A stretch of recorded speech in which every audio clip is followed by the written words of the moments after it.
इस दुनिया में माता पिता को सतर्क और सावधान रहना बेहद जरूरी होता है। अगर माता पिता सतर्क ना हो तो अपराधी ऐसे ऐसे अंजाम को देते हैं कि उन्हें जरा सा भी अंदाजा नहीं होता है। ऐसी ही एक घटना जो कि एक 13 साल की लड़की के साथ 6 लोग मिलकर लगातार 4 दिनों तक उसका रेप जैसी वारदात को अंजाम देते रहे, लेकिन जरा सा भी किसी को शक नहीं हुआ। नमस्कार, आदाब, सत श्री अकाल दोस्तों, आप देख रहे हैं अनोखी अपराध, जिसे देख आपके पैरों तले जमीन खिसक जाने वाली है। ये घटना बिहार के बक्सर की है, जहाँ की एक लड़की अपनी माँ से कहती है, माँ मेरी कॉपी खत्म हो गया, जो कुछ पैसे दे दो, जो कॉपी लेना है। माँ कहती है अभी स्कूल का टाइम हो गया है, जो कल तुम ले लेना।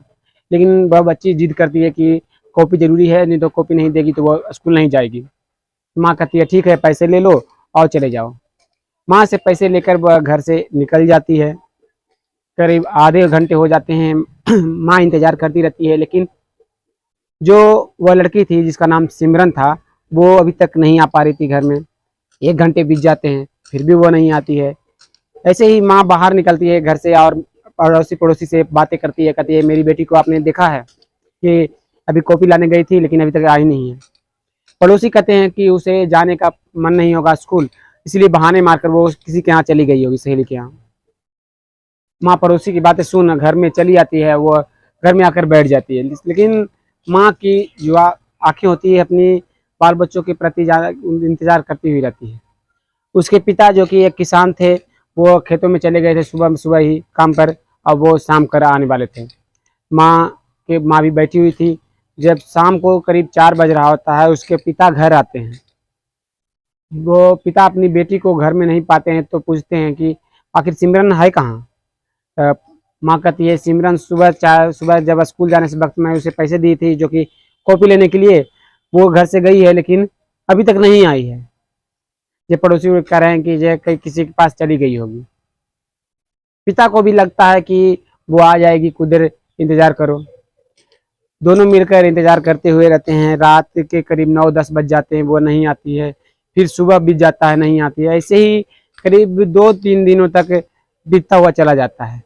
जब सिमरन घर नहीं आती है वापस, तो वह पुलिस थाने बक्सर के जाते हैं और वहां पर रिपोर्ट दायर कराते हैं कि उनकी बेटी घर से निकली थी कॉपी लाने के लिए, लेकिन वह लौट नहीं रही है।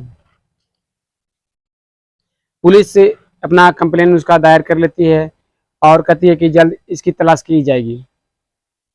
उसके माता पिता, जो सिमरन के माता पिता थे, वह घर चले आते हैं और बरामदे में आकर बैठ जाते हैं। तभी दरवाजे पर खटखटाने की आवाज़ आती है। तो माँ उठती है, तुरंत दरवाजे पर जाती है और दरवाज़ा खोलती है तो देखती है कि उसकी बेटी सिमरन उस जो कि दरवाजे पर खड़ी है, बिल्कुल कपड़े लत्ते फटे हुए हैं और वो ऐसी दिख रही है जैसे कई दिनों से उसे खाना तक नहीं मिला हो। माँ के पैरों तले जमीन खिसक जाती है। ये सब देखकर माँ तुरंत अपनी बेटी को लेकर अंदर चली आती है और बैठाकर उसे पूछताछ करने लगती है कि आखिर तुम कहाँ थी। वह बहुत तरह के सवाल जो माँ के जहन में थे वो पूछना शुरू कर देती है अपनी बेटी से। लेकिन उसके पिता थे जो कहते हैं कि पहले इसे पानी वगैरह दो, उसके बाद जो पूछना जो पूछो। माँ सिमरन को पानी ला कर देती है, सिमरन पानी पीती है। अब वह सारी बातें माँ को बताने लगती है। माँ और उसके पिता जब ये बातें सुनते हैं तो वह तुरंत पुलिस थाने उसे लेकर चले जाते हैं। जब थाने में लेकर जाते हैं तो वहाँ पर भी दरोगा साहब सारी पूछताछ करना शुरू कर देते हैं। वह लड़की बताना शुरू करती है, कहती है जब मैं अपने घर से निकली थी कॉपी लाने के लिए, तो रास्ते में एक ब्लैक स्कॉर्पियो उसके पास आकर रुकता है और 2 लोग गाड़ी से उतरकर हमसे पता पूछने लगते हैं, और जो कि 2 लोग गाड़ी में पहले से बैठे हुए थे। जब मैं पता बताने लगी तो वह दोनों मिलकर मेरे मुंह को दबाकर गाड़ी में बैठा लिए और वहाँ से बक्सर जाकर एक रूम में बंद कर दिए। जो कि रात को करीब 8 बज रहा होगा। वो चारों मिलकर मेरे साथ, जो कि नहीं करना चाहिए था, वो मेरे साथ लगातार अपनी अपनी गर्मियाँ बुताने लगे। उन लोगों की जब गर्मी शांत हुई तो सुबह के जब 4 बज रहा होता है, वहाँ से गाड़ी चालू कर चारों मिलकर पटना लेकर हमें चले आते हैं और पटना में रूम में लाकर बंद कर देते हैं, जहाँ पर 2 व्यक्ति पहले से मौजूद था। वह दोनों भी तुरंत मेरे साथ रेप जैसी वारदात को अंजाम देना शुरू कर देते हैं। ऐसे ही 6 मिलकर करीब 4 दिनों तक मेरा लगातार शोषण करते हुए रहते हैं और मैं तड़पती हुई रहती हूँ, मना करती हुई रहती हूँ, लेकिन वो चारों जो कि शैतानों की तरह मेरे ऊपर टूट पड़े थे और मुझे नोच कर खा रहे थे। मैं दर्द से चिल्ला रही थी, लेकिन वो चारों मेरे मानने को जरा सा भी तैयार नहीं थे। वो अपनी अपनी गर्मियाँ बुताने को तैयार थे। जब एक का शांत होता था दूसरा तैयार हो जाता। इसी तरह 4 दिन लगातार बीतते चले गए, लेकिन उन लोग को जरा सा भी एहसास नहीं हुआ, जो कि मेरे शरीर में इतनी ताकत नहीं बची थी कि मैं अब बेड पे से भी उठ सकूं। जो कि ना ही मुझे खाना दिया जा रहा था, ना ही कोई सुविधा दिया जा रहा था, ना ही मुझे कुछ किया जा रहा था। उसी में से एक लड़का बोलता है कि अगर इसे नहीं छोड़ा गया तो ये मर जाएगी, आज जो कि हम लोग इसे के लाश को कहाँ ठिकाने लगाएंगे। तो वो उसी में से 4 व्यक्ति जो थे कहते हैं ठीक है, इसको जल्दी से गाड़ी में बैठाओ और इसे जहाँ से लाए थे वहीं जाकर छोड़ देते हैं। मुझे गाड़ी में बैठा लिया जाता है और मुझसे बोला जाता है कि अगर तुमने जरा सा भी शोर मचाया तो तुम्हें जान से मारकर फेंक दिया जाएगा। मैं चुपचाप सी सहमी हुई सी बैठ जाती हूँ, क्योंकि मैं जानती थी कि अब मुझे वो छोड़ने जा रहे हैं तो शोर मचाने से कोई फायदा नहीं है। वो मुझे बक्सर के बाजार में लाकर छोड़ देते हैं और जब मैं वहाँ पर उतारती हूँ तो लोगों से पैसे कुछ तहसील कर मैं अपने घर आ जाती हूँ।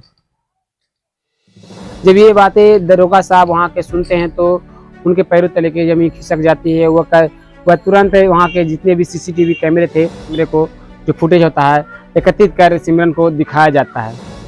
सिमरन जब फुटेज सारे चेक करते हैं तो करीब 1 घंटे तक वह फुटेज देखती हुई रहती है, लेकिन कोई संदिग्ध नज़र नहीं आ रहा था।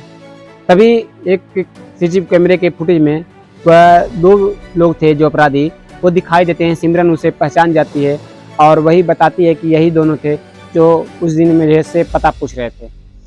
पुलिस तुरंत एक्शन में आ जाती है और तुरंत उस गाड़ी का नंबर नोट कर तुरंत उसकी तलाश करना शुरू कर देती है। तब जाकर पटना पुलिस की सहायता से उस गाड़ी को ढूंढ लिया जाता है और उन दोनों को भी पकड़ लिया जाता है। उन दोनों को पकड़कर थाने में बंद कर उनसे पूछताछ करना शुरू जब होती है तो वो दोनों बताते हैं कि वो दोनों अपने पार्टी के लिए एक लड़की की तलाश कर रहे थे, जो कि उनका दोस्त ने कहा था कि सबाब बिना सबाब मज़ा नहीं आता, जो कि सबाब किसी तरह तुम व्यवस्था करो। जो कि हम लोग बक्सर से इस लड़की को उठा लिए थे।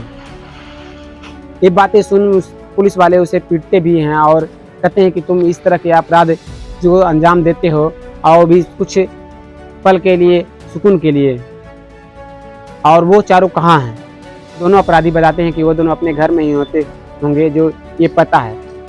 वो उन चारों लड़कों का भी पता देते हैं, लेकिन पुलिस वहाँ उनके घर पहुँचती है तो वह चारों वहाँ पर नहीं होते हैं और वो चारों घर वालों से पूछने पर घर वालों बताते हैं कि करीब वह 4-5 दिनों से घर नहीं आए हैं। उन दोनों की तो सज़ा हो जाती है और इन चारों की तलाश जारी है। और बहुत ही जल्द पुलिस ने आश्वासन दिया है उस सिमरन को कि बहुत ही जल्द इन चारों को भी गिरफ्तार कर लिया जाएगा और कड़ी से कड़ी सज़ा दी जाएगी, जो कि फांसी की सज़ा भी हो सकती है। तो दोस्तों, ऐसे ही घटनाओं और अपराधी के बारे में आप कहानी की तरह सुनना चाहते हैं तो हमारे चैनल को सब्सक्राइब कर बेल का घंटा जरूर दबाइएगा। फिर मिलते हैं एक और वीडियो में। तब तक के लिए धन्यवाद। जय हिंद। आप सतर्क रहें, इंडिया सतर्क रहेगी।